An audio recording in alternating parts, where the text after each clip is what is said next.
ఇంకా వెంకటనారాయణ గారు 1968లో అహ్మదాబాద్లో టైమ్స్ ఆఫ్ ఇండియా రిపోర్టర్గా తన వృత్తి జీవితాన్ని ప్రారంభించారు. 1975లో ది సండే టైమ్స్ ఆఫ్ లండన్లో సమ్మర్ స్కాలర్గా లండన్లో పనిచేశారు. ఆ తర్వాత ది బోస్టన్ గ్లోబ్లో గెస్ట్ రైటర్గా బోస్టన్లో పనిచేశారు. వీరి పాత్రికేయ జీవితంలో భారత ప్రధానులైన శ్రీమతి ఇందిరాగాంధీ, రాజీవ్ గాంధీ, పివి నరసింహారావు, విపి సింగ్, ఇందర్ కుమార్ గుజ్రాల్ మాత్రమే కాకుండా పాకిస్తాన్ అధ్యక్షుడు జనరల్ జియా ఉల్ హక్, పాకిస్తాన్ ప్రధానులు బేనజీర్ భుట్టో, ఇమ్రాన్ ఖాన్, శ్రీలంక అధ్యక్షుడు జేఆర్ జయవర్ధనే, చంద్రికా కుమారతుంగ మహేంద్ర రాజపక్ష, జింబాబ్వే అధ్యక్షుడు రోబర్ట్ ముగాబే, భూటాన్ రాజు జిగ్మే సింగ్ చుక్ లాంటి ఎందరో డిగ్నరీటీలను ఇంటర్వ్యూ చేశారు. 1983లోనే మహానటుడు, ఉమ్మడి ఆంధ్రప్రదేశ్ ముఖ్యమంత్రి ఎన్టీ రామారావు సంక్షిప్త జీవిత చరిత్రను వీరు ఇంగ్లీష్లో రాశారు. హుజరాబాద్ సమీపంలో గల కమలాపూర్ అక్కడ పుట్టి వెంకటనారాయణ గారు నిజాం కళాశాలలో జర్నలిజం డిగ్రీ పొందారు. ఆ తర్వాత ఉస్మానియా విశ్వవిద్యాలయం జర్నలిజంలో పోస్ట్ గ్రాడ్యుయేషన్ పూర్తి చేసి ప్రథముడుగా వచ్చి షోయబుల్లా ఖాన్ బంగారు పథకాన్ని కూడా వారు సాధించారు. జర్నలిజంలో వీరు చేసిన కృషికి గుర్తింపుగా కాకతీయ విశ్వవిద్యాలయం గౌరవ డాక్టరేట్ కూడా ఇచ్చింది. అయితే ఉన్న విశేషాలని నేనే చెప్పకుండా ఈ కార్యక్రమం వారి ద్వారా వారి అనుభవాలు, జ్ఞాపకాలు చెప్పించేది కాబట్టి ఇక్కడ ఆపేస్తాను. వారిని సత్కరించవలసిందిగా మన సభ్యులను కోరుతున్నాను. ఈలోగా వారి సౌకర్యార్థం మా వయోధిక పాత్రికేయ సంఘం గురించి చిన్నగా పరిచయం చేస్తాను. వయోధిక పాత్రికేయుల ఆరోగ్య సమస్యల పరిష్కారం నిమిత్తమై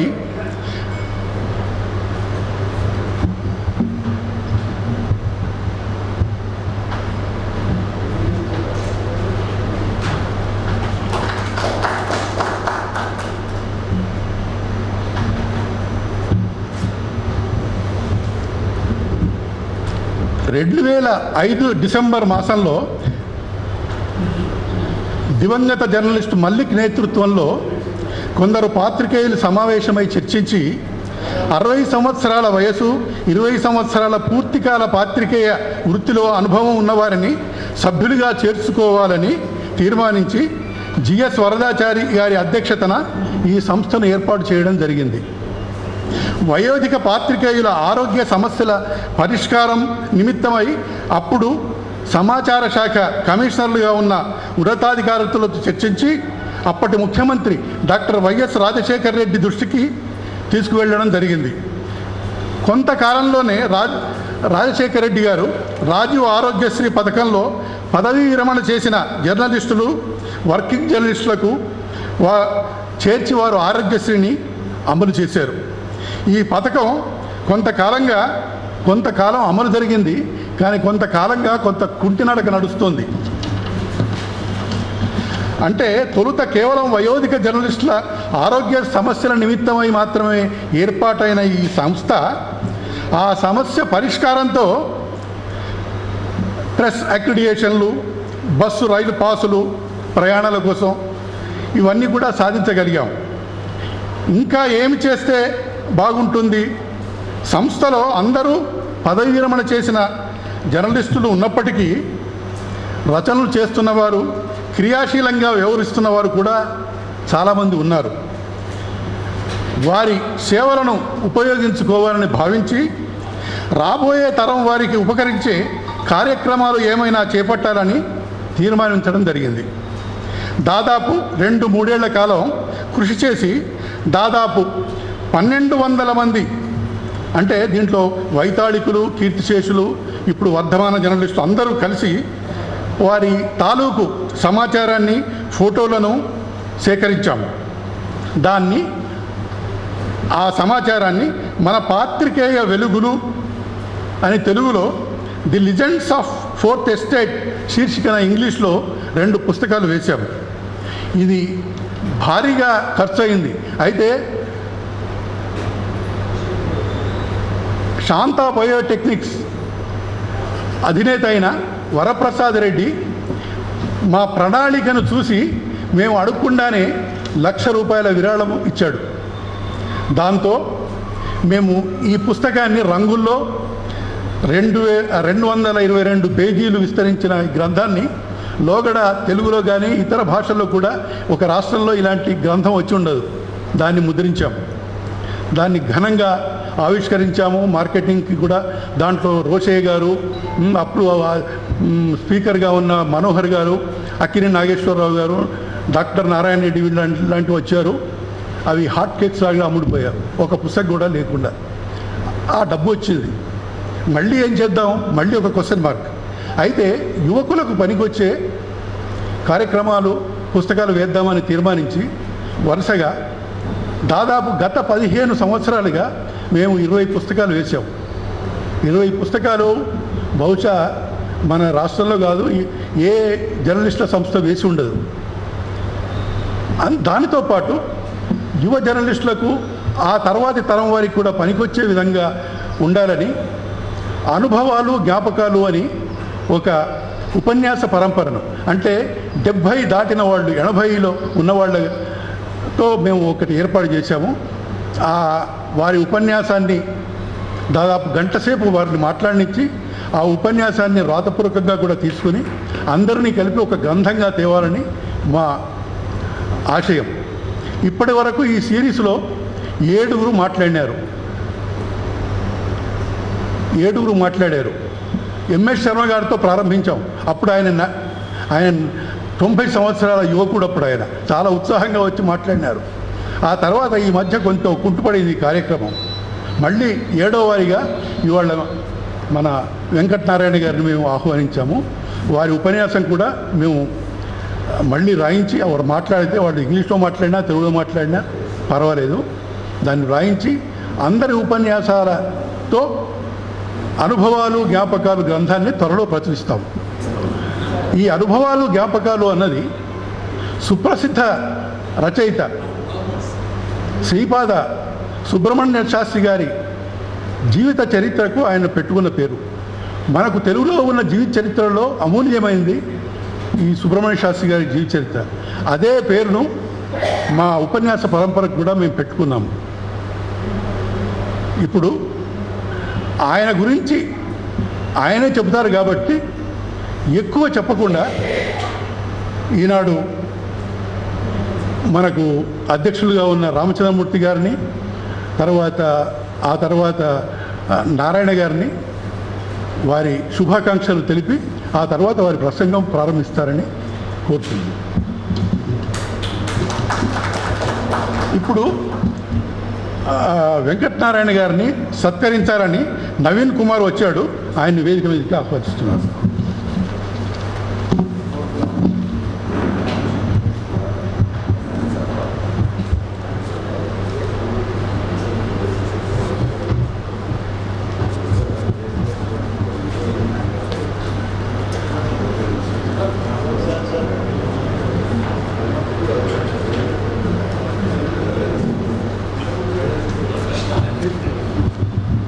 ఇప్పుడు రామచంద్రమూర్తి గారు ప్రసంగిస్తారు.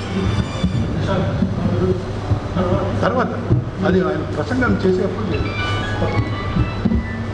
అందరికీ నమస్కారం. వెంకటనారాయణ గారి గురించి మీ అందరికీ తెలుసు. వాస్తవానికి ఈ ఉపన్యాస పరంపరని ప్రారంభించడంలో ప్రధాన ఉద్దేశం యువ జర్నలిస్టుకు ప్రయోజనం కలగాలని. యువ జర్నలిస్టుకు 4 ఉన్నారు.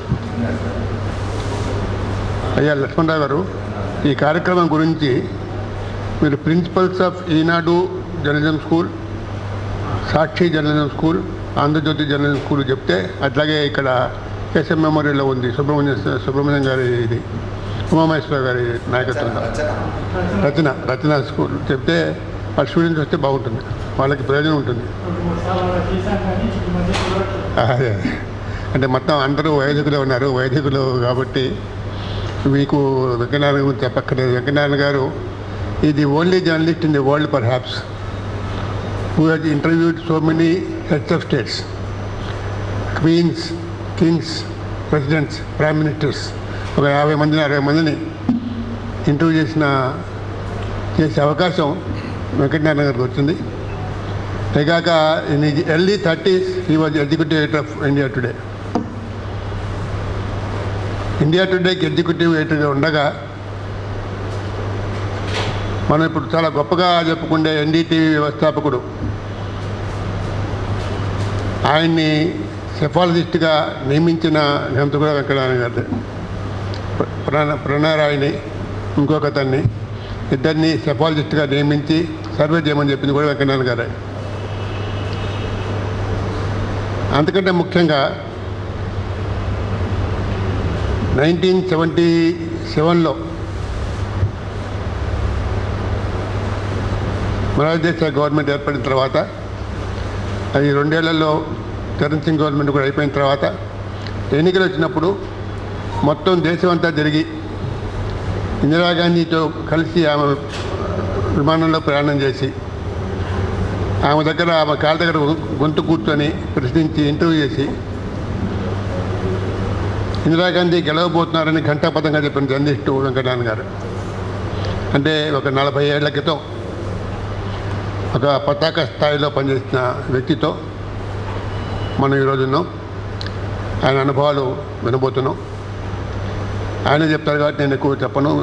ఇందాక ఉడేవాళ్ళ గారు కూడా చెప్పారు మనం ఎక్కువసేపు మాట్లాడక్కర్లేదని. ఈ ఒక్క సలహా మాత్రం ఇద్దాం అనుకున్నా. ఎందుకంటే యువజర్నలిస్ట్ బాగా వస్తే బాగుండేది. ఆదివారం ఉదయం కాబట్టి ఖాళీగా ఉంటుంది. ఇన్ఫర్మేషన్ లేకనో లేకపోతే రావాలనే ఉద్దేశం లేకనో తెలీదు. అయితే వాళ్ళని ఆకర్షించే ప్రయత్నం మనం చేయాలి.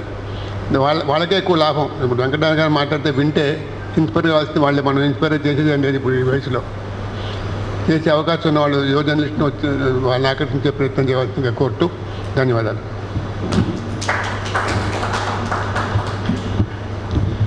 మీడియా అకాడమీ అధ్యక్షులు అల్లం నారాయణ గారిని ప్రసంగించవచ్చు.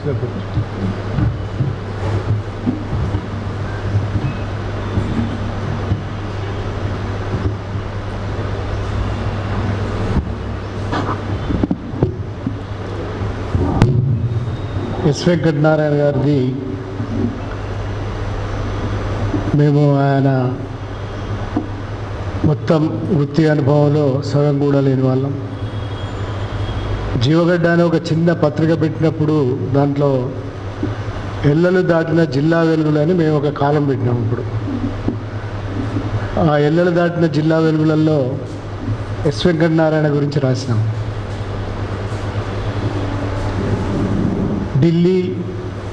ఢిల్లీ నిజానికి కూడా ఇప్పటికి కూడా రామచంద్రమూర్తి గారికి అనుభవం ఉంది, చాలామందికి అనుభవం ఉంది. కానీ ఢిల్లీ రిపోర్టింగ్ అనేది మనకు అంతుపట్టిన విషయం ఇది.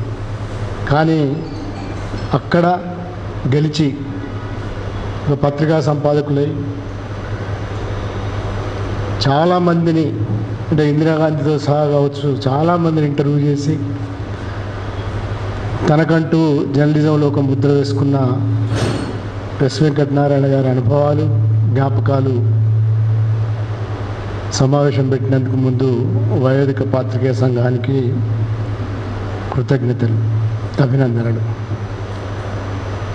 నిజానికి జర్నలిస్ట్లో అనుభవాలు ఏముంటాయి?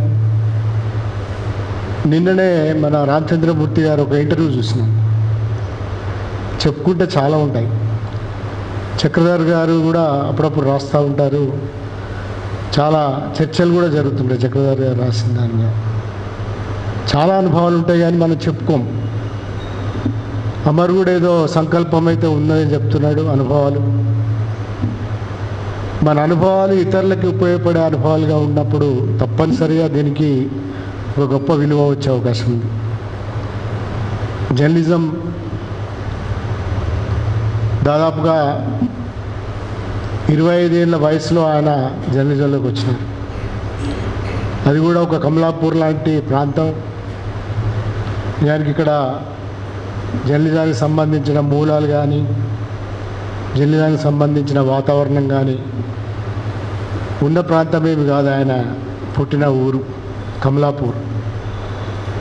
కానీ మొట్టమొదటి అహ్మదాబాద్ లాంటి చోట పనిచేసి ఆ తర్వాత ఢిల్లీలో దాదాపుగా 55 సంవత్సరాలు వృత్తిలో ఉండడము, ఇప్పటికీ ఒక యాక్టివ్ క్రియాశీలకమైన జర్నలిస్ట్గా ఉండడం అనేది ఒక వింతే. మన దగ్గర అట్లాంటి వాళ్ళల్లో ఏబికే కనబడతాడు. ఆయన ఇప్పటికీ ఏదో రాస్తూ ఉంటాడు, మనం చదువుతూ ఉంటాం. ఆయన ఇంతకుముందు ఎంత కమిటెడ్గా రాసేవాడు అంత కమిటెడ్గా రాస్తుంటాడు. అట్లాంటి ఒక పర్సనాలిటీగా తీసుకున్నప్పుడు తెలుగునాట ఇక్కడున్న పరిస్థితులలో పనిచేయడం వేరు, ఢిల్లీ లాంటి ప్రాంతాలలో పనిచేయడము, కీర్తికెక్కడము, పనిచేయడము, నిబద్ధతతో పనిచేయడము, ఎడిటర్ దాకా పోవడం అనేది ఒక ఆశ్చర్యకరమైన పరిణామం. ఎక్కడి నుంచి ఎక్కడి దాకా వచ్చిందనేది ఆయన జీవితంలో చాలా ముఖ్యమైన ఘట్టం. ఇట్లాంటి విలువైన అనుభవాలున్న జర్నలిస్ట్ లోకానికి ముఖ్యంగా యంగ్స్టర్స్ తెలియాల్సిన చాలా విషయాలు ఇట్లాంటి వాళ్ళ దగ్గరే ఉన్నాయి. ఎందుకంటే ఆయన ఇప్పుడు మోడర్న్ జర్నలిజం అని చెప్పుకుంటున్న కొత్త, అంటే కమ్యూనికేషన్ రెవల్యూషన్ వచ్చిన తర్వాత వచ్చిన డిజిటల్ మీడియా కావచ్చు, సోషల్ మీడియా కావచ్చు, ఈ పరిణామాలలో యాక్టివ్గా ఉన్నాడు ఆయన. అది ఆశ్చర్యం. చాలామంది ప్రింట్ మీడియాలో పనిచేసిన వాళ్ళు కావచ్చు. ఆ తర్వాత మూర్తి గారికి అయితే 2 అనుభవాలు ఉన్నాయి. ఎలక్ట్రానిక్ మీడియా, ప్రింట్ మీడియా, ఈ 2 కూడా అనుభవాలు ఉన్నాయి ఆయనకి. తర్వాతి కాలంలో చాలామంది ఇన్యాక్టివ్ అవ్వడం చూసినాం. ఇది చాట్ జీపీటీ కాలం. అంటే మన మనుషుల్లోని మేధనే ఇంకో రూపంలో వస్తుందా, మన మనుషుల మేధ అవసరమే ఉండదా అనేంత చర్చ జరుగుతున్నది.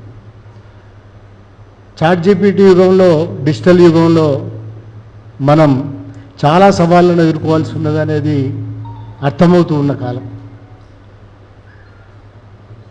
అంటే ఇట్లాంటి వాటిల్లో కూడా 80 సంవత్సరాలు దాదాపుగా ఉన్న వయసులో క్రియాశీలకంగా ఉండడం అనేది ఒక ఆదర్శం. ఈ ఆదర్శం కావచ్చు, ఆయన విలువైన అభిప్రాయాలు కావచ్చు, అనుభవాలు కావచ్చు, జ్ఞాపకాలు కావచ్చు, కొత్త తరం జర్నలిస్టులకి నిజంగా తెలవాల్సి ఉన్నది. ఇది మనమే కాకుండా నిజంగా మూర్తి గారు చాలా విలువైన అది ఇచ్చినారు. ఇంకొంచెం ఏదైనా సాధ్యపడితే మళ్ళొకసారి మాట్లాడతాను మీతో నేను. అంటే ఎట్లా పూల్ చేయగలం, ఎందుకంటే దీనికి బాగా వాల్యూ ఎక్కడ యాడెడ్ అవుతుందంటే కొత్త జర్నలిస్ట్ రావడము, కొత్తగా వృత్తిలోకి వస్తున్న వాళ్ళు వస్తే వాళ్ళకి విలువైన అభిప్రాయాలు ఉపయోగపడతాయని నేను భావిస్తున్నాను. నిజంగానే కొంత ప్రయత్నం చేద్దాం. ఇదొక విలువైన కార్యక్రమాన్ని మీరు తీసుకున్నారు. నాకు ఇంతకుముందు కూడా మిత్రులు కొందరు అన్నారు, ఇదే కాకుండా ఒక చాలా మన దగ్గర కూడా తెలుగులో ఉన్న వాళ్ళందరిట్లలో ఎడిటర్గా చేసిన వాళ్ళు కావచ్చు, లేదా బ్యూరో చీఫ్గా చేసిన వాళ్ళు కావచ్చు,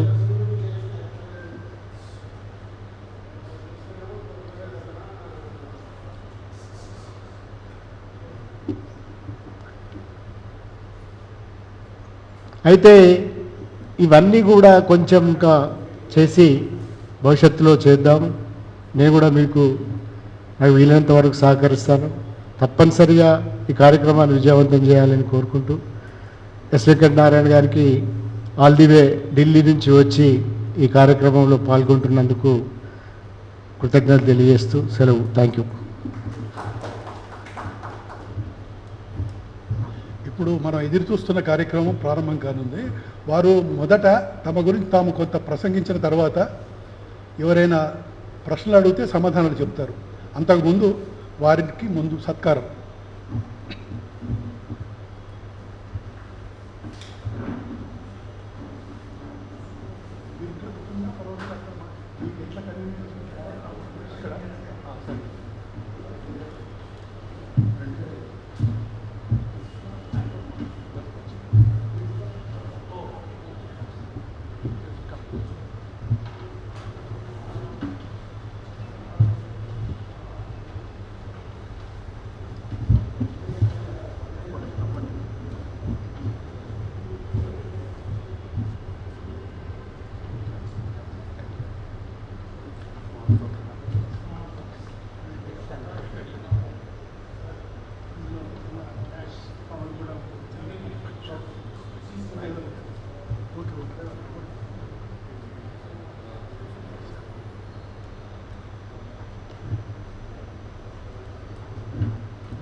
comfortable sitting at your table.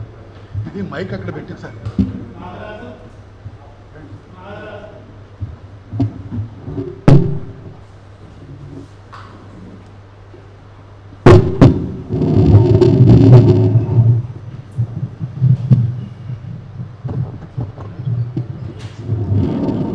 Okay, thank you.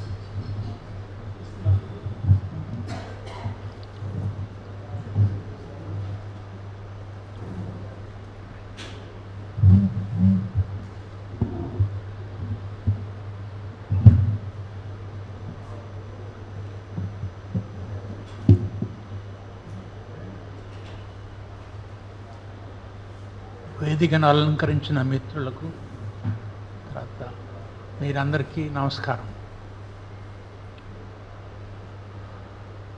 నేను ఇక్కడ కాలేజీలో చదువు పూర్తి చేసుకొని నా వర్కింగ్ లైఫ్ అంతా ఉత్తర భారతంలో జరిగింది. అహ్మదాబాద్ టైమ్స్ ఆఫ్ ఇండియా మొదలెట్టాను 68లో. 69లో నేను ఢిల్లీకి వెళ్ళాను. 75లో ఇంగ్లాండ్లో సండే టైమ్స్ అక్కడ ఒక స్కాలర్షిప్ మీద పోయి అక్కడ పనిచేశాను. 78లో బాస్టన్ యునైటెడ్ స్టేట్స్లో పనిచేశాను. ఢిల్లీ బేసికలీ నా బేస్ ఉండే, అక్కడనే ఉంటున్నాను. హైదరాబాద్లో ఎప్పుడూ పనిచేసే అవకాశం నాకు దొరకలేదు. అయినా కూడా the love and affection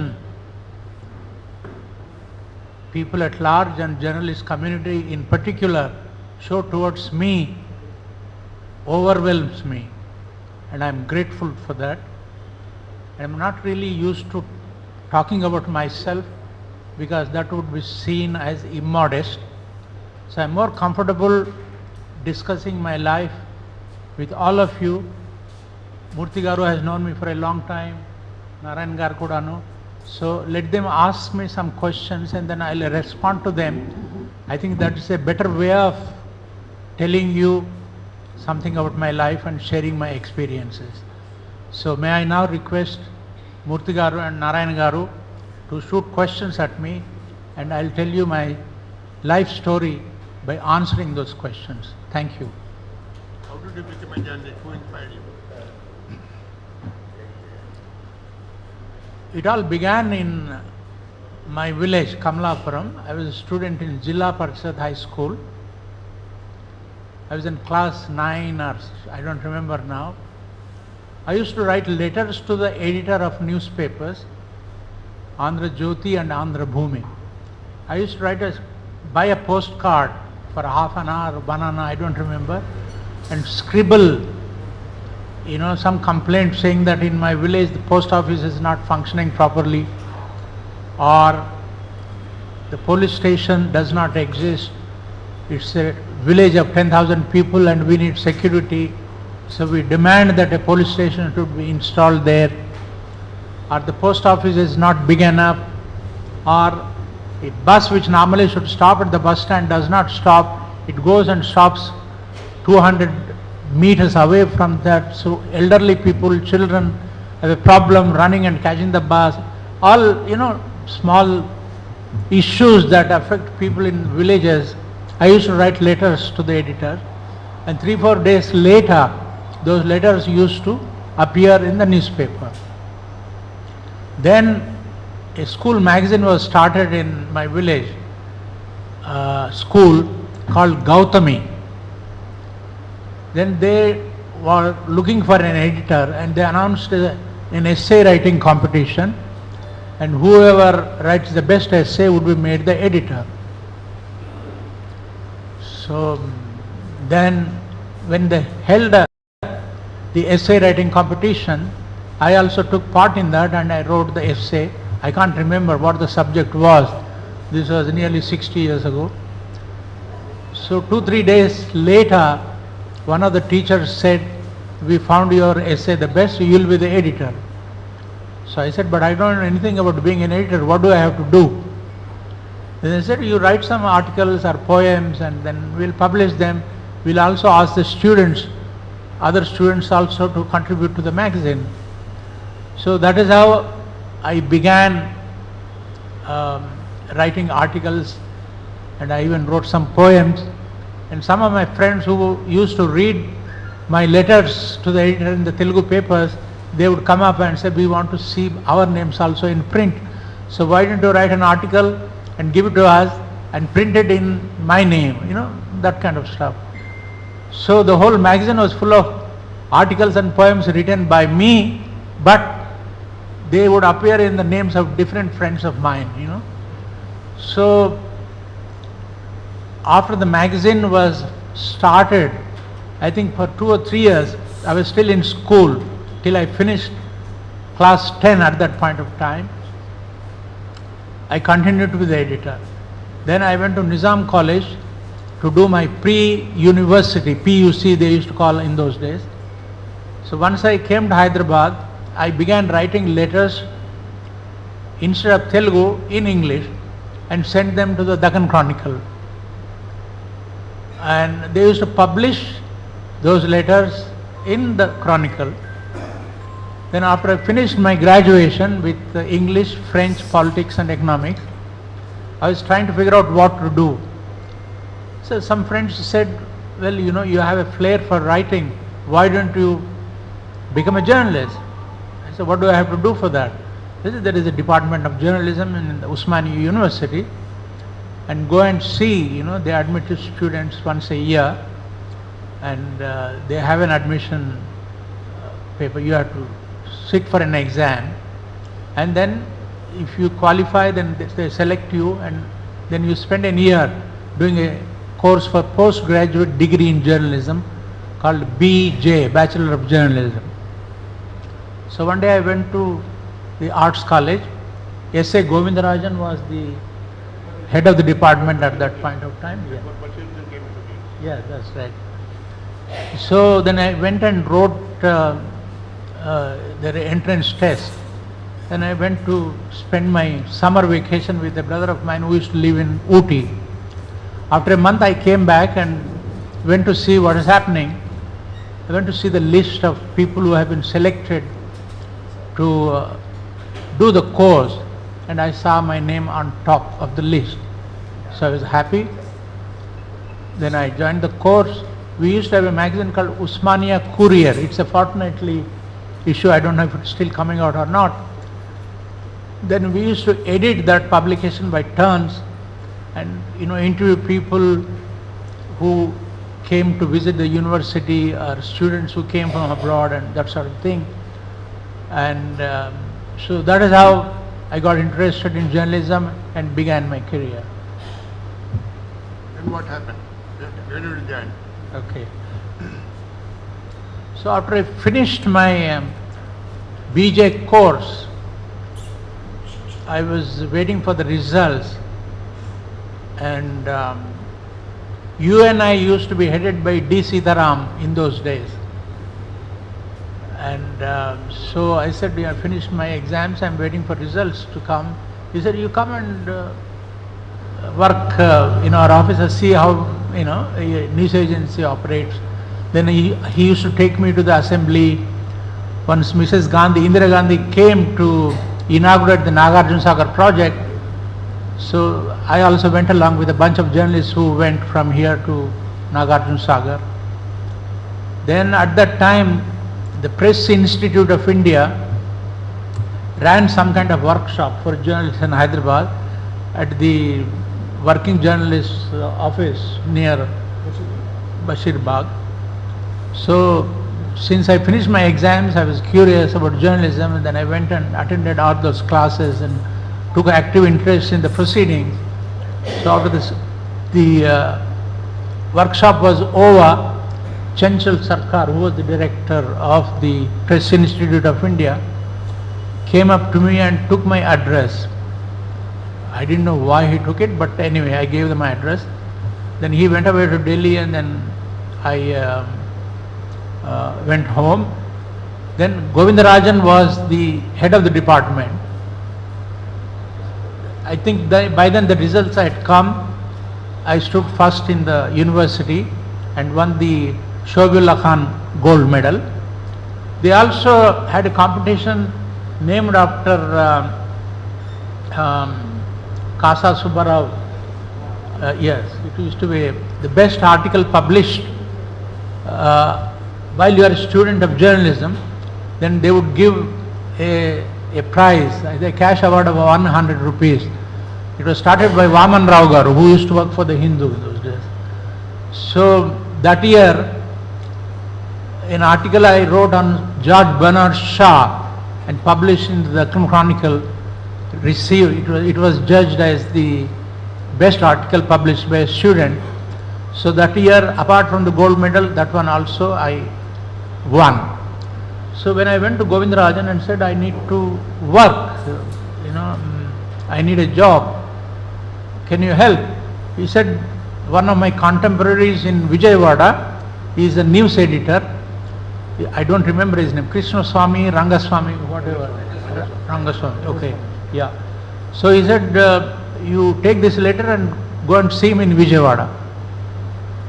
So one day I took the train and went to Vijayawada, and the streets were full of pigs, and I was not very comfortable with the idea of living in a city where, pigs are roaming freely and all that. So anyway, I went to see Mr. Rangaswamy and I had a chat with him, and he said, I want to see how you write. Why don't you write something and give it to me on any subject you like? Then that will give me an idea about how you write, and we will decide. So then I said, give me a typewriter, I'll type out something. The previous night, I saw in Hyderabad, I think Palace Cinema, it's not there anymore, a film called The Guide. It is based on, Devanand. It is based on a book by Pearl S. Buck, a Nobel Prize winner for literature, but made into a film by Devanand.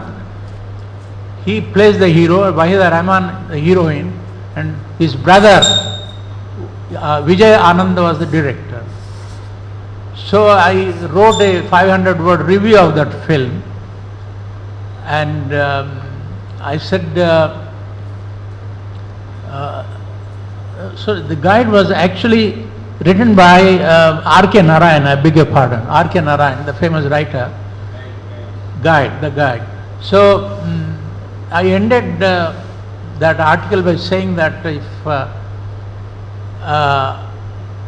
the role of the heroine called Rosie was played by Wahida Rahman, and writer Narayan could not have chosen a better person to play Wahida Rahman's role, Rosie, because she was so good in it or something like that. So when Rangaswamy read that article, he was quite impressed, and he said, okay, I am very happy to give you a job as a sub-editor. We will pay you 150 rupees, and after 6 months the probation gets over, then we will pay you a little more money and put you on a permanent job. 150 rupees, I have to go to Vijayawada, live in that place, seeing the pigs every day on the streets. I have to take a place on rent, then I have to either cook or go and eat outside. The economics was not working out, and I had to support my parents. So then I wrote a letter to Chanchal Sarkar saying that I just passed out and I'm looking for a job. I wonder if there is any job you know of, you can help. See, he wrote me a letter saying that a gentleman called Ramo Patel is starting a newspaper called Western Times in Ahmedabad. He is looking for staff. I have given him your address. He might hear, you might hear from him. A few days later, I got a letter from Ramo Patel saying that your name has been recommended to us by Chanchal Sarkar. We are looking for staff and we would like you to come and join us as a sub-editor. We will pay you 350 rupees per month. So 350 was obviously better than 150. Then I jumped at it and then I telegrammed Chanchal Sarkar. I said 350 rupees in a faraway town may be a bit of a challenge to manage, and if it would be nice if you could persuade your friend to pay more or something. So I got a telegram back saying that you're just beginning your career, so let's play by the ear what happens. So then I went and joined the Western Times. After a few months, the Times of India announced plans to launch an edition in Ahmedabad. So then their general manager P.K. Roy flew in from Bombay and began interviews. I went and appeared for the interview, and they also met a lot of other journalists from Gujarat. So at the end of the day, P.K. Roy told R.V. Raman, who used to be the Times of India editor, correspondent in Hyderabad, Chutta Ramarao and D. Sitaram, they were all contemporaries at that point of time. So then they said, okay, we found one reporter called Venkat Narayan, but we need at least 30-40 people to actually edit and produce. So we need people where Gujarat, English medium was not very popular in those days. You could not find anybody who could speak fluently in English. So they had to import people from the south, Bangalore, Hyderabad, Chennai and all that. And that is how the newspaper started in Ahmedabad. And I was one of the reporters there, and the Times of India is very popular in Gujarat, just like it is in Bombay, in Maharashtra. And the paper used to be flown and distributed only in the afternoons of that day, but people would still wait for that newspaper. And I remember Indulal Yagnik, a very veteran politician in Ahmedabad, whenever he announced that I am holding a press conference, even if there are 50 people waiting for the press conference, he will say, Times walo aaye kya? Has the reporter from the Times of India arrived? If somebody told him, yes, he has arrived, then chalo, lakho. Okay, now you write down, he would dictate his statement in Gujarati, and it was hilarious. That was the kind of class. So this is how I began my life as a reporter, Murthy Garu. You almost settled down as a journalist. Tell us something about your family, your parents, your siblings, and how you got married. It was arranged or love marriage? Okay. Well, I was born in a middle-class family in Kamlapur. My parents had 13 children. I was the last of the 13, Padamodu. So, but by the time I became 10 or 12 years old, most of my siblings were dead. Only 3 brothers and 1 sister were alive, but they knew nothing about journalism. This was, I was born in 43, so it was still British India. My father used to work in Hyderabad. So my brothers, one of my brothers said, I refuse to learn English because it is the language of our rulers. But he learned Hindi, Dakshin Bharat, the Hindi Prachar Sabha and all that kind of stuff. So in my family there was nobody with journalism as a profession. And when I went to Delhi during the very first year, I met a young lady who is also Telugu. She was born in Kolar, but her father was working in Bombay. She was doing her research in Russian studies in School of International Studies in Sapru House in Delhi. I met her in a hostel where I used to go for lunch every day and all that. So one day this young lady came and she was sitting with 2 bottles of pickle, pachadi, mango pickle and green chilies pickle on one. So being a Telugu guy, when I saw this, I couldn't resist. I said, you made this yourself? She said, yes. Can I taste it? She said, yes, and she gave it to me and I liked that. So that is how I used to go every day at a time when she also used to come for our lunch. And then we became friends. Then I proposed to her. It so happens that when I proposed to her, I said, you write a letter to my father. I wrote a letter to her father.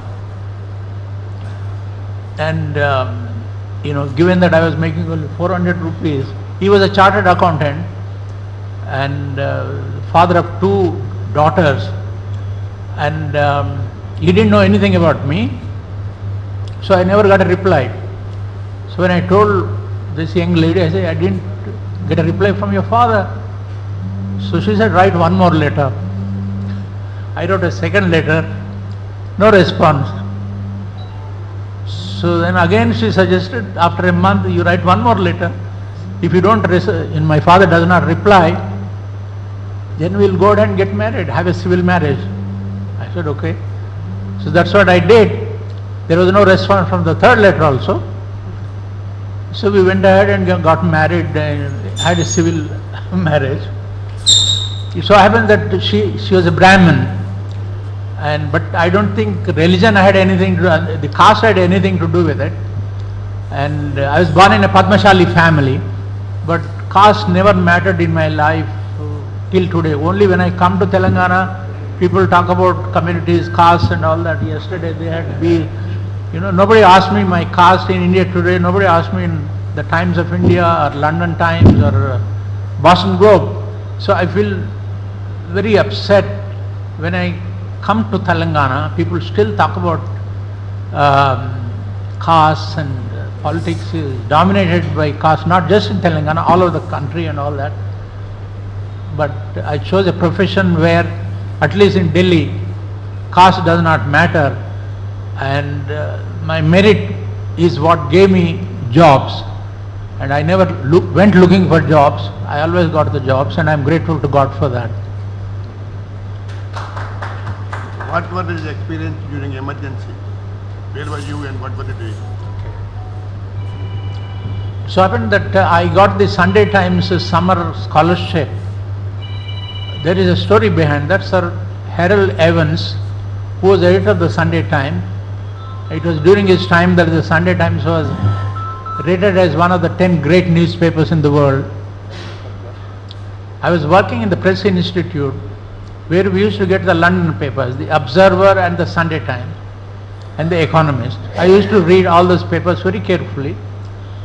Once when, I don't remember, maybe 74 or something, Kurt Waldheim, the then UN Secretary General, had come to Delhi to inaugurate a conference called One Asia Assembly. So I had gone to attend that summit in Ashoka Hotel. Then I found that this small gentleman, Sir Harold Evans, was a speaker there, and he was sitting there. So I went up to him and I got talking to him, and he broke some of the great stories of the year. I mean, in those days, the thalidomide case, I don't know, this drug which was produced for pregnant women, when they took that drug, they gave birth to children with deformities. It became a huge case, and eventually thalidomide had to stop producing that drug because of the campaign launched by the Sunday Times, and they paid millions of dollars to mothers who produced deformed babies and all that. Then he also ran a story about the plane that fell from the sky. I remember the headline. Where it happened, I don't remember now, but that was about a plane accident. And then there was a big expose on Jomo Kenyatta, who was the president of Kenya for many years, and how corrupt his regime was and all that kind of. So when I was discussing these stories with the editor, Sir Harold Evans, he seemed surprised. As somebody sitting thousands of miles away is following what we are writing. And then I think I gave him a visiting card, or I don't know, he took my address or something.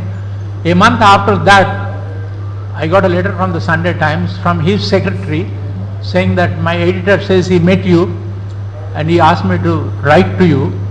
We offer 2 summer scholarships every year, one for a global anywhere in the world, and one for a English journalist. So my editor thinks that you may be interested in applying for the other scholarship for which there is competition from all over the world.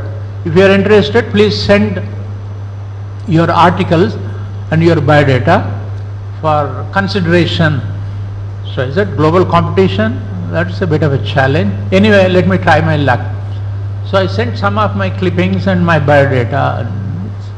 It was reasonably impressive with the gold medal and all, and Kasa Subbarao award with article on George Bernard Shaw and all that. And so 3 weeks later, I received a white envelope from London. I opened it with great curiosity, and they said it was from Peter Harland, that is secretary to the editor of the Sunday Times, saying that we are happy to inform you that you have been selected to be the global summer scholar this year. So please let us know when you will be able to come. The scholarship was for £500 and to be given over a 3-month period, and they will pay your airfare from Delhi to London and London to Delhi. And if you wrote any articles and if they are published in the paper, they will give you a byline and pay you money extra for that in addition to the £500. So that was a good deal. When I was preparing to go to London, Indira Gandhi declared emergency in June 1975. So I had a bit of a problem getting my passport and I don't know, all those things. But it so happened that I was picked from a global competition. Everybody in the government was reasonably impressed and I had no difficulty. Then I went to London and I came back after 3 months. Every week during my stay in London, I published a byline piece. So at the end of 3 months, I made enough money to buy a U-Rail pass, which is a first-class ticket by rail to travel within the Europe. I picked 11 countries for travel in 3 weeks. So traveled in 11 countries. And what happened when I was in Amsterdam, I went to see the Rijksmuseum, the famous Rijksmuseum, where they had paintings by Rembrandt and Van Gogh and a lot of people. So one painting called The Night Watch by Rembrandt, it's a celebrated painting. They were repairing it because a madman who was an unsuccessful painter, he went and slashed the painting across from top to bottom. It's a huge painting this big. I don't know if any of you got to see that. Then I asked the PRO of the museum, I said, what's going on? She said, some mad fellow tried to destroy it and we called experts from the United States and it will take another 3 months for them to fix this. I said, that's an interesting story. I said, can you give me 2 sheets of blank paper, and do you have any pictures of these people repairing the thing? She said yes. Then I collected a bunch of paper. Then I scribbled an article, a brief thing with the pictures. Then a bunch of experts are, fixing all the damage done to this celebrated painting, and they'll take another 3 months for the painting to be readied and put on display once again. Then I borrowed an envelope from her and scribbled Sir Harold Evans' address on the envelope, put those things and stapled it and requested her, I have to catch a train to go to Vienna in Austria. I don't have the time to go to the post office to post this letter. I'll be grateful if you can post it. She said she posted it. Then from Vienna I went to some other place, and I was, on one Sunday I was in Zurich in Switzerland. So I just went to a news stand and they had newspapers, from all over Europe. I picked up the Sunday Times, and then when I opened it, on page 6 or whatever, they used a picture of the painting being repaired, a half page, and they wrote a built-in caption. Our correspondent S. Venkat Narayan reports from Amsterdam that this painting damaged by a mad fellow is being repaid by experts, it will take another 3 months or whatever and all that. I was very happy. So that was a very fascinating experience, traveling in Europe. And I think before I boarded the train in Waterloo Station, I bought a phrase book in which you have English words equivalent to French, Russian, German, and several other European languages. So if you landed up in Rome, you learned the equivalent of hello, good morning, how are you, or can I have a glass of water, that kind of stuff. So it was a very enriching experience, and that's how I developed an interest in traveling around the world. As of now, I have been to 68 countries in all the continents, and I still have to catch up with a few more countries. That is the story. Please.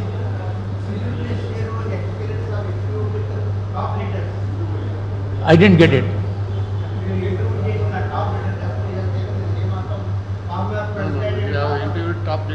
Oh, okay. Yeah.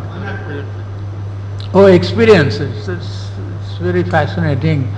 Some of the people I interviewed include Indira Gandhi, Rajiv Gandhi, P.V. Narasimha Rao, Inder Gujral, Morarji Desai, Vajpayee, V.P. Singh, of course, and in Sri Lanka, Jayawardena, Chandrika, and Ranil Wickremesinghe, in Pakistan, General Ziaul Haq and Benazir Bhutto, and more people than now I can recall readily. But I find Indira Gandhi was the most interesting person I interacted with. It happened in Telangana, in fact in Medak. See what happened after Indira Gandhi refused to support Charan Singh on the day Parliament was to meet, and when he had to prove his majority, she sent CM Stephen to withdraw support to the government, and that's how Charan Singh had to resign as the Prime Minister without facing Parliament. So Sanjay Reddy announced elections. So then I sent word to Mrs. Gandhi's office saying that if she's going on election campaign, I would like to go with her to write an article about her campaigning style and all that. At that point of time, Indira Gandhi's relations with India Today, I was in India Today at that time, were not very good. They wrote nasty stuff about Sanjay Gandhi and all those things. And but it so happened that when I proposed this to somebody who was helping her with press relations, I forget that guy's name. He used to edit Dinman, which is a Hindi magazine published by the Times of India Group. So he said, Mrs. Gandhi is, she doesn't care much for India Today because they have been very nasty to her son and all that. So then I said, well, I have just joined India Today, I have nothing to do with it. But I did cover Mrs. Gandhi when she came to Bombay when I was editing the Onlooker magazine. She came on a campaign trip. So I went in a car from Bombay up to Pune, where she stopped in different cities and made speeches and all that, and she came back. Even at that point of time, at the height of the Shah Commission hearings, there were huge numbers of people who flocked to see what she looks like. When we were driving back from Pune, it already became dark, but people were wanting to see her. There were no mobile phones at that time, no lights or anything. Somebody had a tube light which was switched on in the Jeep in which Mrs. Gandhi was traveling. And I was following in a car behind her so that people can see her face. And people standing on either side of the road, they would watch her and clap and that kind of stuff. So I said, my God, even at the height of the Shah Commission hearings, the newspapers every day ran stories about her misdeeds or what Sanjay Gandhi did, whatever, but it didn't seem to matter to the people at large. Then I wrote a cover story in Onlooker magazine. Somebody sent me a photograph of Indira Gandhi, making a speech like this. I put that on the cover, and the headline was, "I shall come back." So that cover magazine, somebody from Bombay went and showed it to Mrs. Gandhi and said, "Who has written the article?" I said, "Somebody called Mr. Narayan, we don't know anything about him." I said, "Okay." So that copy of the magazine was with me when I went to meet the editor, the PR man of Mrs. Gandhi. And then he took it and showed it to Mrs. Gandhi, and she suddenly remembered somebody 2 years ago brought and showed that. She said, "Okay, he can come." So then I went with Mrs. Gandhi. We spent about a week traveling all over the country. Incidentally, that was a plane owned by a Telugu businessman. Even today I don't know his name. But he gave it to her and said, "Madam, you use it for your campaign purposes, and after the campaign is over, you give it back to me," or something like that. So we began in several places, including V.C. Shukla's constituency, then Vasant Sate's constituency, Nagpur, and then we entered Andhra Pradesh and we went to Medak. In Medak, she was filing for her nomination. That year she contested from 2 constituencies, Medak and another constituency, I don't remember, I think Raebareli, our old constituency. Chikmagalur is earlier, earlier Chikmagalur, not that time. So then it was in Medak. Mrs. Gandhi and Channa Reddy, P.V. Narasimha Rao, Shiv Shankar, Nedrumala Janardhan Reddy. Yeah, they were traveling with her in the same jeep, and the jeep was driving to the collector's office, and I was given a jeep. There were some local journalists with cameras, and I had a camera which I had bought in London when I was there in 1975. I was taking pictures, and one fellow suddenly got up from my car, "Indira Gandhi Zindabad." I said, "Hello, who the hell are you?" He said, "Anna, నీ బంచని నీ కాళ్ళు మొక్కుతున్నాయి, నన్ను వెళ్ళగొట్టుకోండి." "ఎవడరా నువ్వు?" అని అంటే, "నా పేరు హనుమంతరావు. చెన్నారెడ్డికి నాకు ఇష్టం లేదు, అందుకనే ఇందిరాగాంధీ నన్ను చూడాలని ఏదో గొడవ చేస్తున్నారు." Anyway, so then we went to the collector's office. Then we were waiting for Mrs. Gandhi. She was taken to some other place to freshen up and then come to the collector's office to file the nomination. Suddenly somebody comes running on a motorcycle and said, "Mrs. Gandhi is saying, I had some journalists coming from Delhi. Where are they? You get them here. Otherwise I won't have lunch." "మీరు ఎవరన్నా వచ్చారనంటే?" "అవునంటే." Sir మీరు భోజనానికి రండి sir." "Madam తినను అంటున్నది." "Unless you come." I was very embarrassed and surprised. Anyway, పోయాము, వచ్చాము. That is where I met P.V. Narasimha Rao for the first time. Nedrumala Janardhan Reddy comes to me. So అప్పుడు ఏమైందంటే, while we were moving, Mrs. Gandhi was pointing to our jeep, and I didn't know what was going on. All the Telugu politicians ఇట్లా అంటుంటారు, తలకాయలు ఇట్లా ఊపుతున్నారు. Nedrumala Janardhan Reddy, once we got into the collector's office, he came, "ఏమండి మీరు తెలుగు వారా?" అని అడిగాను. "అవునండి." "అయ్యో అమ్మగారు మమ్మల్ని కోప్పడుతున్నది, మీకు తెలియదు ఆయన తెలుగు ఆయనే?" "ఎట్లా తెలుస్తుందండి, నేను as I finished my education I went to the north, so I never worked in Hyderabad, so you won't know me." That's when I introduced Narasimha Rao, and till he died we have been friends. And Pradhana Mantri అయినా కూడాను, if I called up, I would take my calls, and it was a very wonderful working relationship. I have not finished, just so after Hyderabad, Medak, then I think Mrs. Gandhi addressed a meeting here, and then we went to Chennai. We drove through Rajahmundry and Kakinada and all that, and by the time we reached Chennai, it was midnight and it was raining. In the middle of Mount Road, they had a public meeting. Karunanidhi was there. She had a tie-up with the Karunanidhi elections. So that night we flew back to Delhi. Then while flying, I sent a message to Mrs. Gandhi. I would like to do an interview with her. it will be part of the article I'm going to write. And so I got a message saying that she's very tired and she's not in a mood to give any interviews. I said, okay. Then I went back and wrote a 3-page article called Style and Stamina, and gave a graphic description of her style of doing things. If she was addressing a meeting in Telangana, she would learn from somebody, what are the points she should make, what are the issues on which people would like to listen, and then how do you say vote for the hand symbol, Hastam Gurtuke Mana Votu. She would write it down on a piece of paper, and she would, after finishing speaking, Hastam Gurtuke Mana Votu, Jai Hind, Bolan Mood Sarla, she would make people, say that, repeat it after her and all that kind of stuff. So I gave a graphic description of all this. Another thing she would do was, in this plane, it's a very noisy plane.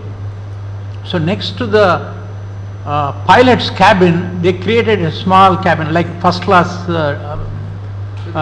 thing in a regular plane. And Mrs. Gandhi would sit there, take some rest, and before she got down the plane to make a speech in, let's say, Nagpur, then she will get Vasant Sate and some local politicians and discuss about what are the issues she should be speaking about in Nagpur.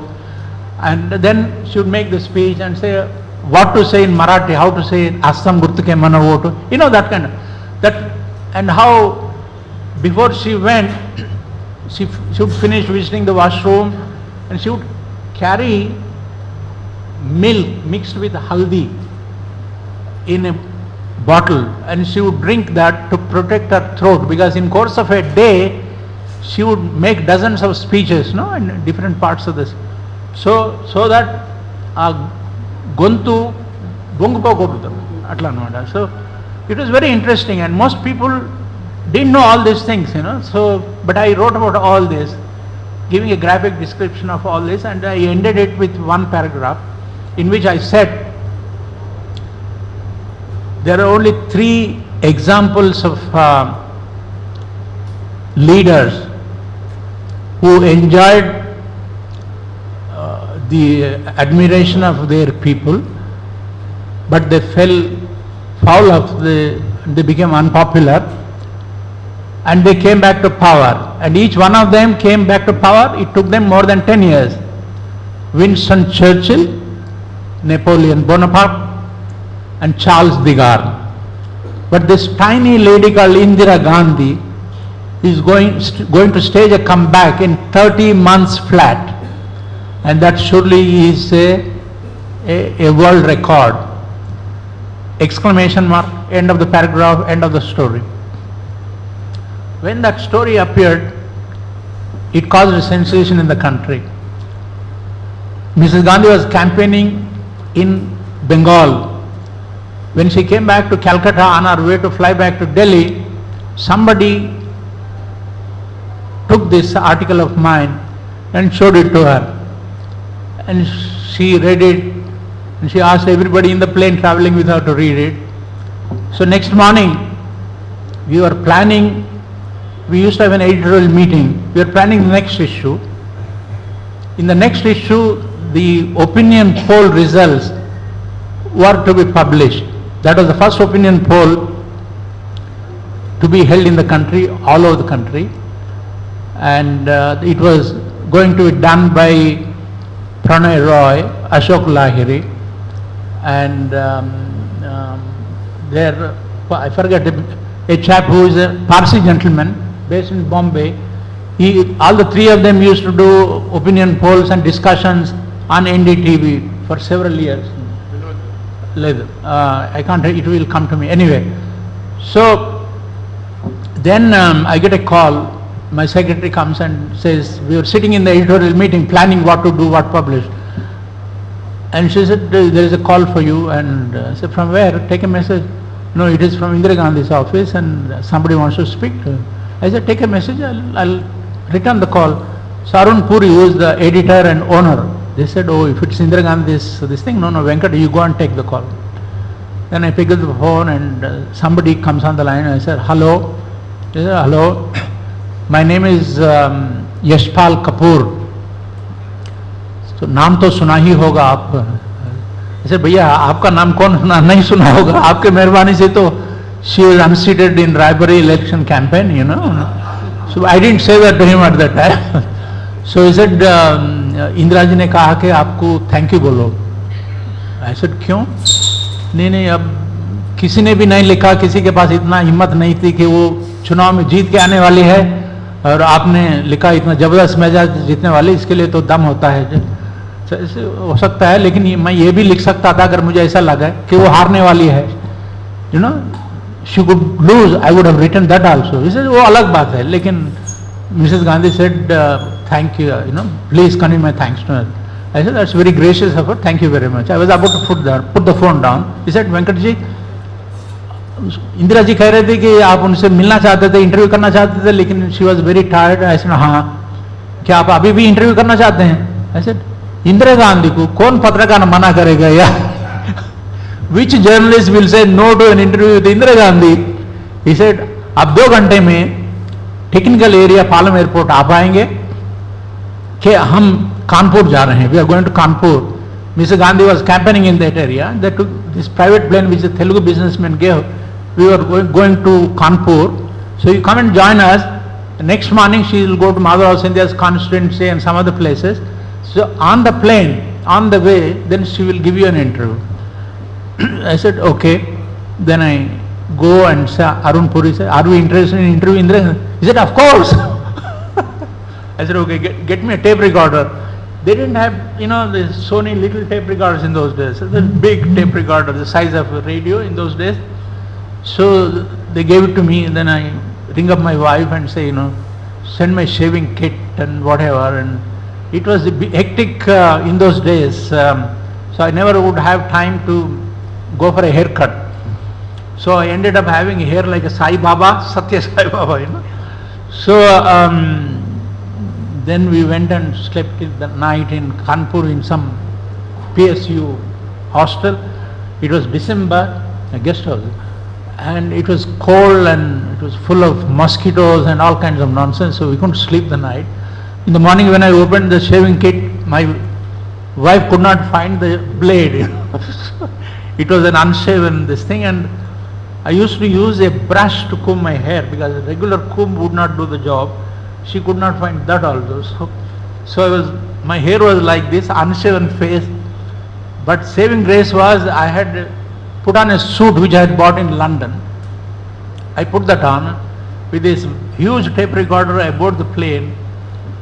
Then after finishing in Madras, India's and some other constituency, we were flying to Chandigarh. So then one of our assistants came and said, Sabji, Madam आपको याद कर रही है. Then I go there, and then I enter the cabin, and Mrs. Gandhi looks at like that with my hair, and she said, please sit. So I sit there and said, what is this in your hand?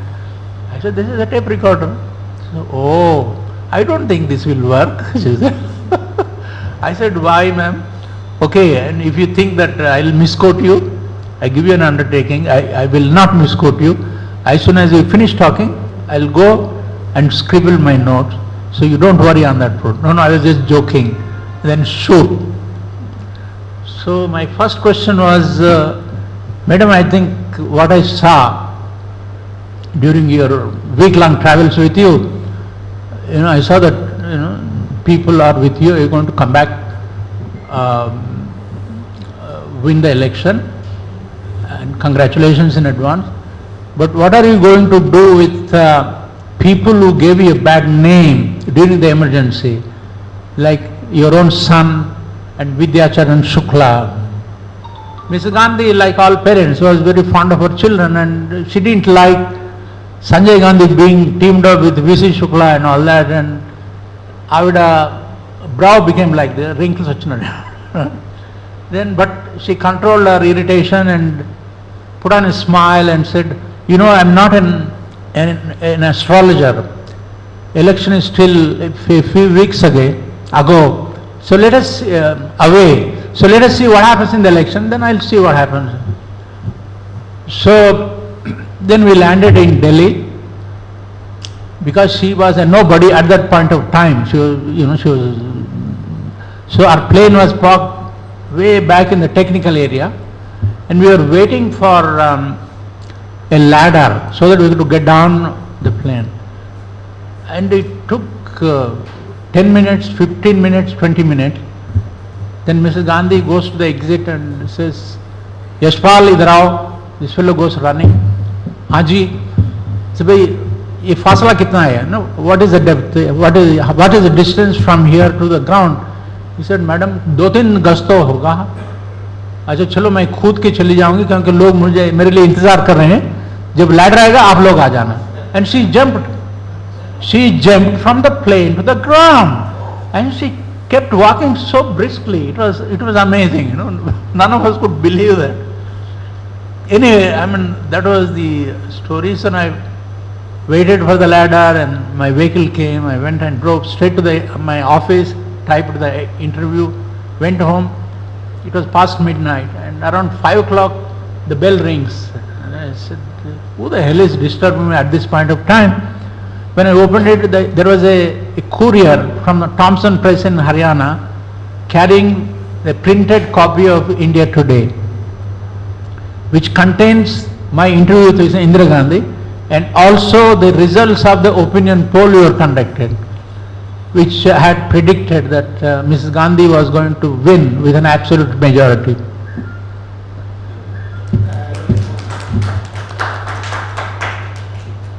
Please. You have such a long career. What are the best moments of your life in journalism? And worst, if at all any, in your life? The second question is that what is the difference between modern-day journalism and what journalism of our age? And what is the message to the young journalists? Is the journalism standards are falling? Well, I would say, sorry? Okay.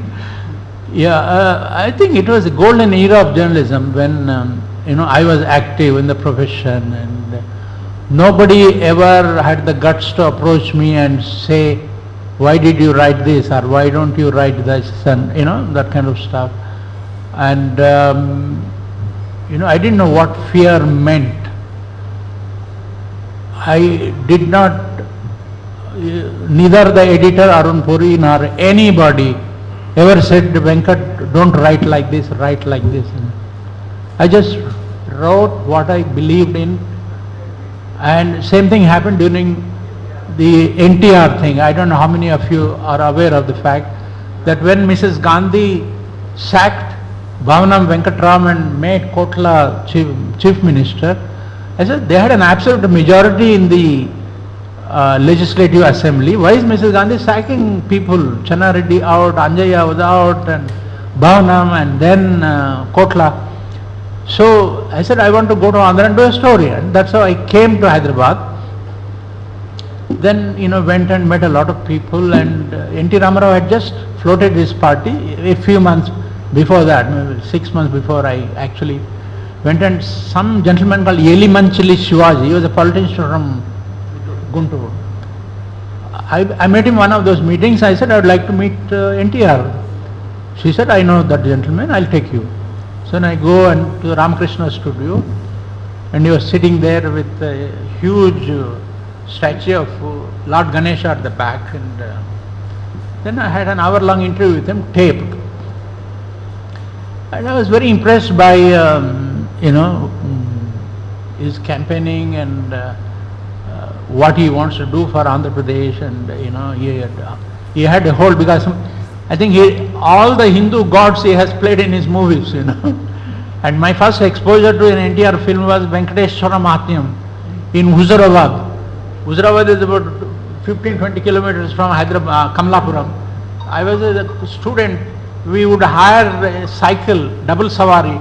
We would go and watch the film and sleep somewhere near Uppal railway station till they opened the gate, come home, That was my first visit. That was in 1960 or whatever, I don't know. So then I took my own photographs of NTR, gesticulating this with Ganesh ji in the background, and then I go back to Delhi, and Then we had an editorial meeting. I said, Kotla is not the story. Then what? I said, NTR. So Arun Puri said, what? NTR. What is that? NTR is short term for N.T. Ramarao, Nandapurni Tarakama Ramarao. Who is he? He's a film star. He's just started a party and he is going to defeat the Congress party and Indira Gandhi for the first time in the history of Andhra Pradesh. Then he says, Venkat, I don't know who is NTR. How do I expect my readers know about NTR? Do you want me to put this man on the cover? No, I don't think anybody will buy it. So it took me a week to persuade Arun Puri to put NTR on the cover.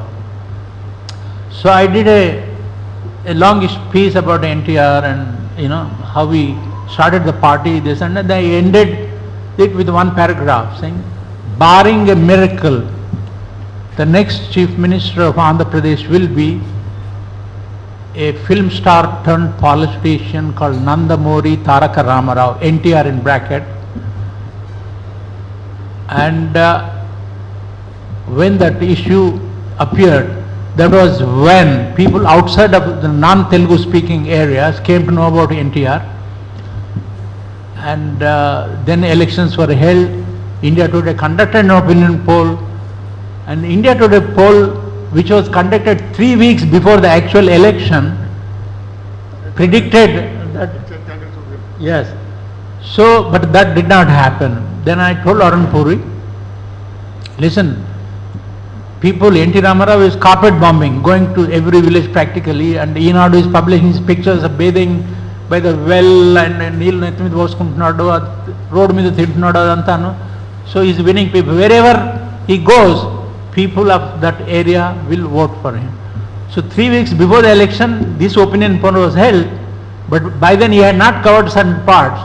So when the election time comes, he would have covered everything and NTR will win the election. So people took bets with me, and then NTR won. So after NTR won,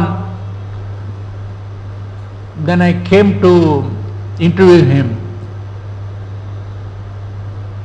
As usual, 4 o'clock, I was summoned in Hyderabad, opposite Sagar Cinema. He used to have a place, Abbotslow. Counting would start only at 10 o'clock or 8 o'clock or whatever. So my first question was, what do you have to say about this massive victory? So I took it for granted that he was going to win the election. Then he gave a reply. He was also confident he was going to win. So, but when that interview appeared, there were 200 letters saying, how is it possible even before counting began, you claimed he was going to, well, that is, but this has happened to me with VP Singh. When VP Singh was fighting elections after Rajiv Gandhi was kicked him out. So from his constituency, Fatehpur, we were driving to Allahabad. I told VP Singh, listen, when elections are held, the results come out, I believe that you are going to win the election and you will become the Prime Minister. He was looking shocked. I said, what is this wrong with this man? Even I am not sure about this, and this chap is saying. I said, listen, so I have a set of questions which are based in my belief that I am interviewing the Prime Minister of India. So you answer them as if you have become the Prime Minister, and if you do not become the Prime Minister, I will kill that interview. I will not touch it. Acha, theek hai.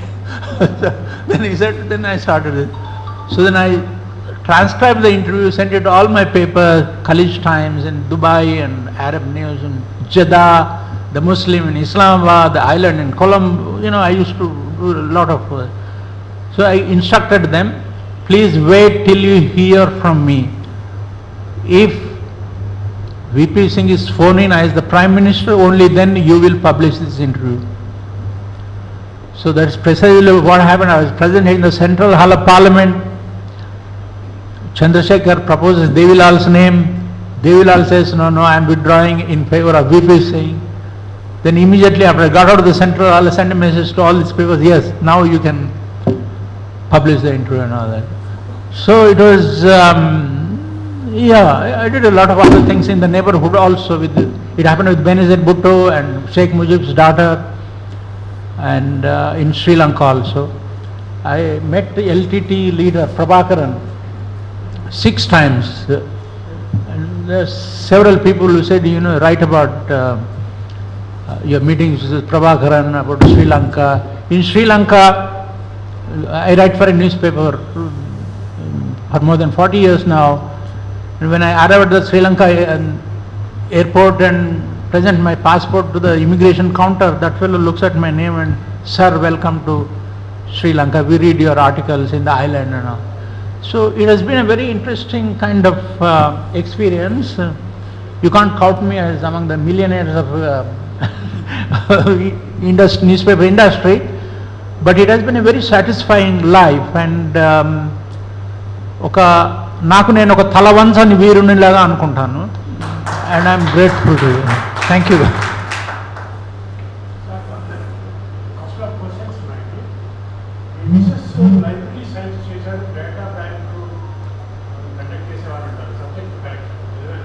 ఏమండి?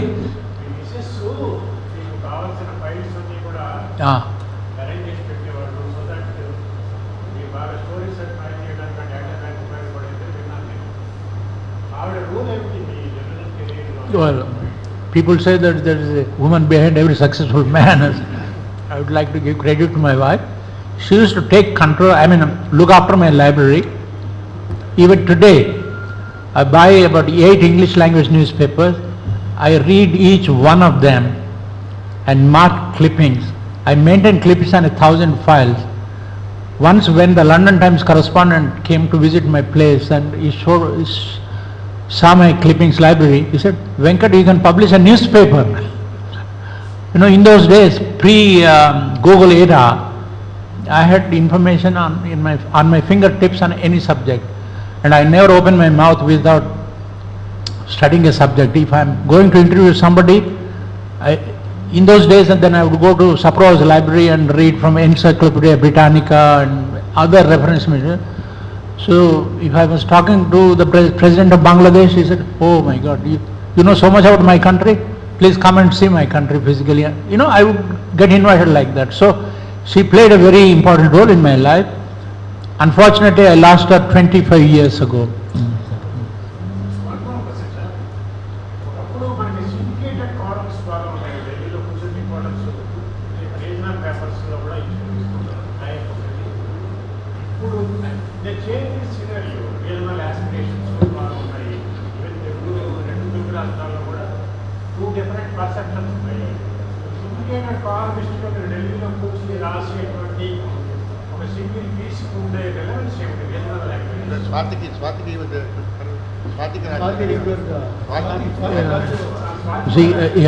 See, in fact, when I decided to leave India today, my wife was very concerned. My son was in school, and she said, if you leave a regular paying job, it's such a prestigious organization, what about how do we run the house? Then I told her, I will leave India today only when I am absolutely sure that I bring home more money than what India today used to pay me. And she used to complain, the taxation rate was so high. I said, Indira Gandhi takes away more money from your salary than you bring me home, she used to say. So that is when I first made sure that I would syndicate my column in Swati and non-column stuff in Enadu, and then Chitralekha in Gujarati, and the Khaleej Times in Dubai, Jeddah Arab News in Pakistan, Bangladesh, Sri Lanka. Then only when I had income which was more than what my take home was from India today, was my wife satisfied, and then I decided to take to full-time freelance writing. But freelance writing is not a very dependable source of income anymore.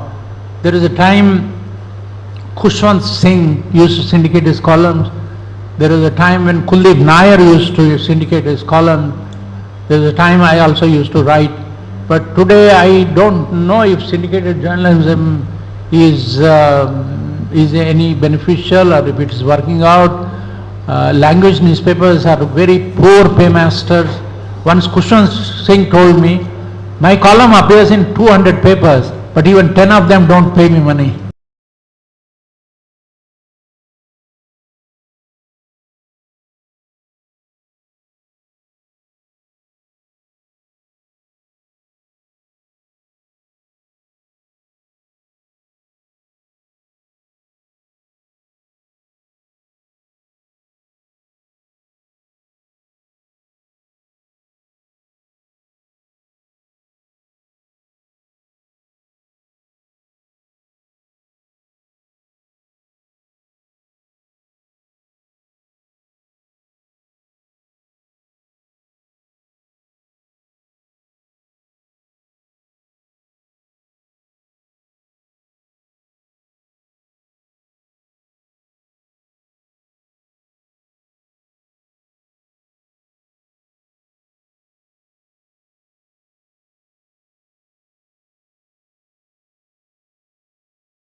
if he's saying something which I thought was interesting, before I forget, I want to take the notebook, చిన్న notebook పెట్టుకున్నాడు, spiral notebook. అది జేబులో పెట్టుకోవా నువ్వు, pen జేబులో పెట్టుకో, ఇదంతా not for writing, this is only for your background. That was the thing. ఒకసారి after he became the Prime Minister, one day I rang up and everybody in his office knew me. He came on the line. ఏమంటే ఎలా నడుస్తుంది రాజా అంటే, మీరే చెప్పాలన్నాయా అంటుండే. So he never gave you the impression that he has become Prime Minister, so he's not accessible, nothing like that. You felt no difference in his behavior towards you when he was an ordinary person, when he was an MP, when he was a minister, when he was the Prime Minister, even after retirement. That was one thing amazing about the Narasimha Rao I like. Mrs. Gandhi was also, in power or out of power, she was absolutely charming. You may not like her policies, emergency, అదంతా వేరే విషయం, కానీ అది చెప్పాను కదా మెదక్లో, until we went she would not touch lunch అని, that is one. ఒకసారి ఆ ఎలక్షన్ రిజల్ట్స్ వచ్చినప్పుడు something interesting happened. The results were being announced and I get a call from Yashpal Kapoor saying that Indraji wants to see you. So then I go and there were 100 reporters waiting downstairs. She was staying in Mother Teresa Road in an MP's quarter. That Ghaffar Khan's son, అతని పేరు మర్చిపోయాను ఇప్పుడు, because she had no place to live of her own because she was not even a member of parliament కదా అప్పుడు. So there were 100 journalists waiting for her to give her for her first comments after victory in the election. I'm talking about 1980 election. So when I arrived there, then I go up and somebody comes to receive me, and on the first floor there are at least 75 Congress people with Gandhi, Nehru topis waiting for Mrs. Gandhi. So I stood away in a corner away from these congressmen, and Mrs. Gandhi after 5 minutes entered the room, looks like that, and then first comes to you. I said, hello madam, congratulations, I'm very happy for you. She said, thank you. Like a child will respond when a headmistress or class teacher praises for a good performance atla. Then I said, I'm so happy madam, all the best. And I would come up. Then she would go and meet other people. That kind of, it was a remarkable kind of association. If she held a press conference, there were 500 people sitting, if you raise your hand, she would say yes, and you asked a question, and she would give the kind of reply, it would be front page story, lead story the next morning, So it was a remarkable relationship, even though I did not care much for some of her decisions, but it is a fact that what she did in other divisions, she did a lot of credit to our country. And I'm reasonably proud of Indira Gandhi as a Prime Minister, not discounting some of the things that were done during the emergency. I do not approve of that, but scorecard పెడితే the pluses are more than the minuses. Management? Newspaper? No, not. My newspaper? No, India Today was being managed by Arun Puri, who is the owner, but it's a different matter that some of the things I did for the paper put the paper on a pedestal. In 1975 it started, till 79, 78, 79 he was struggling, but when I joined India Today, a few months after that elections were announced, then opinion polls conduct was my idea, then running the Henry Kissinger autobiography in the paper was my idea, traveling with Mrs. Gandhi and writing about what is going to happen was my idea, interviewing Jagjivan Ram and asking him, I said, Neelam Sanjeev Reddy did not make you the Prime Minister because you are a Harijan? He said yes. So that was again a front page story. All these things. And I go to Sri Lanka and interview Jayawardena. I said, do you think Indira Gandhi and India is bullying you? He said, yes, India is bullying me. Indira Gandhi does not know that I am a good friend of her father.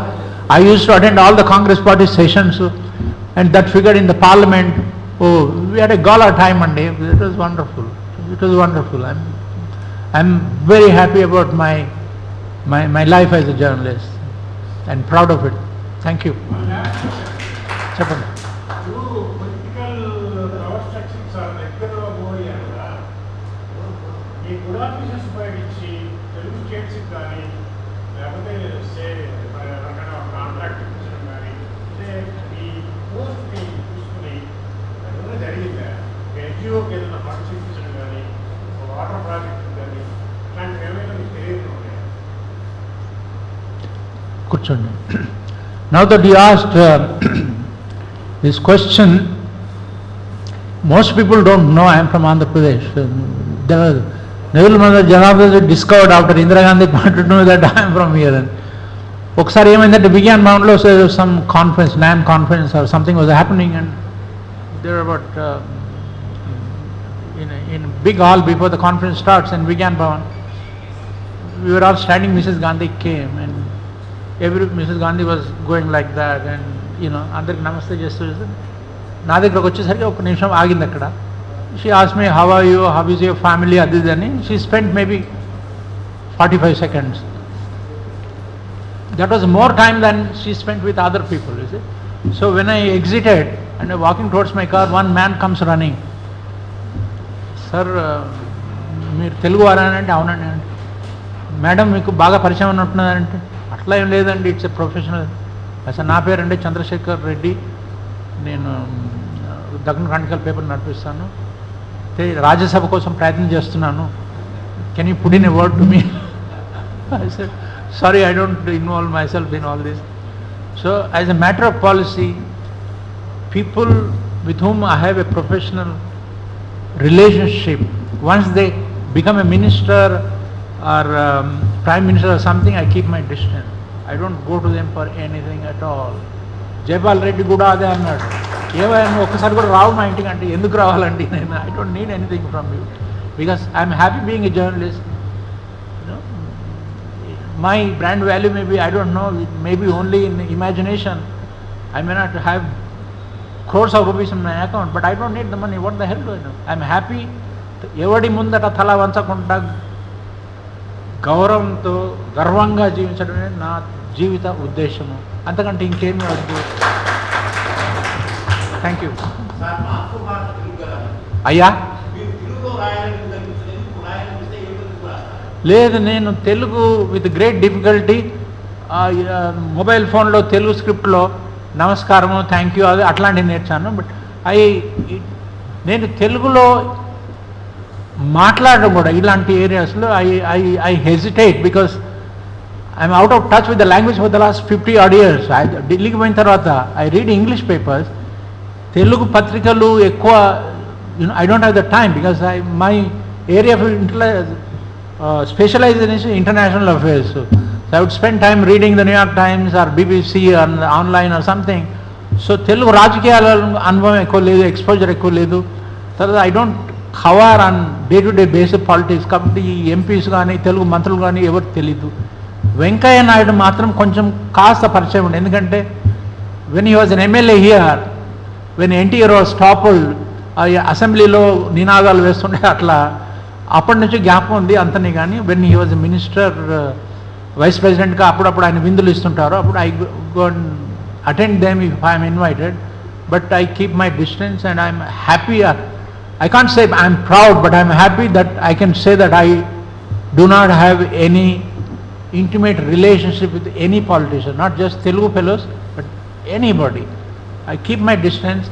If I think I need to go and meet somebody, I meet him for professional reasons. తర్వాత people cultivate that relationship, go and get some favors done. I said I don't need any favors. I'm happy with my modest way of life, my style.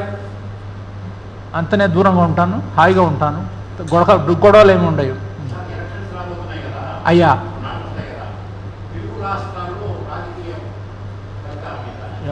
దాన్ని గురించి I don't want to say anything because somebody might write a story about it. I don't want to take sides.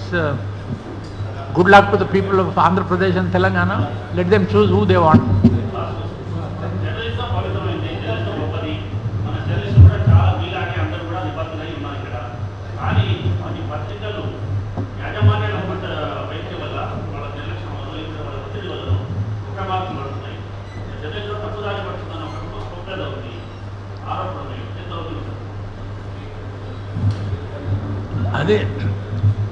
I cannot dispute that, Andy. The state of journalism in Andhra Gani, Telangana today, or in India as a whole, is not a happy state of affairs. The political parties have their own TV channels. You have JR TV or Karunanidhi TV. Telangana lo kudanu, I think the ruling party has its own newspaper, TV channel, adi, and every day the owner's paper, whether it is the chief minister or whoever, his newspaper, his picture must come on the front page. That it has been reduced to the same state like in the Gulf states. Any Dubai newspaper will have the Sheikh's picture on the front page. Today his temperature is 43 degrees Atlantic, and for some stupid excuse they put the picture. It has been reduced to that kind of state. This is absolutely ridiculous. But I do hope that it will not last very long. Once the person whose praises are being sung at this moment because he is in power, tomorrow the fellow loses his power, that paper will shut down or it has to, change its policy or something. Let us hope better sense will prevail and journalists will regain their glory sooner than later. Thank you.